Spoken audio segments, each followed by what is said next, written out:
Dari hobi yang tumbuh di sela waktu kuliah, Martisila Citra Pratiwi tak pernah menyangka kerajinan tangannya kini menjadi sandaran keluarga.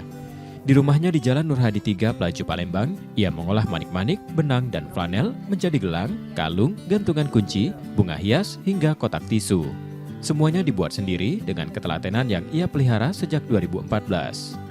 Sempat hanya diminati musiman, Martisila terus berinovasi lewat seni meronce. Keterampilan menyusun benda-benda kecil menjadi karya unik dan terbatas. Dalam sehari, ia bisa menghasilkan hingga 20 aksesoris, dijual dengan harga terjangkau sesuai tingkat kesulitan. Tak selalu mulus, bahan baku kerap langka, tren mode pun cepat bergeser. Namun kreativitas menjadi jawabannya. Ia tak berhenti mencoba bentuk baru, memadukan warna dan bahan yang berbeda agar tetap relevan.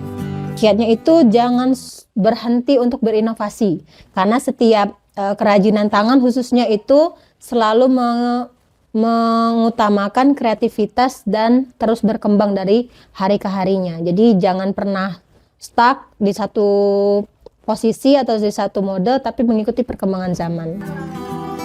Pelanggan datang tak hanya lewat layar, banyak yang memilih berkunjung langsung mencari aksesoris perempuan yang cocok dan istimewa.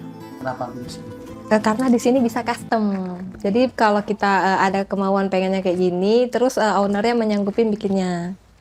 Bahannya bagus nggak? Bahannya bagus, premium nggak. Terus harganya juga terjangkau. Selain rajin mengikuti bazar, Martisila juga aktif memanfaatkan media sosial sebagai etalase digitalnya. Usaha kecil ini terus tumbuh, satu simpul demi simpul merangkai harapan bagi masa depan keluarga.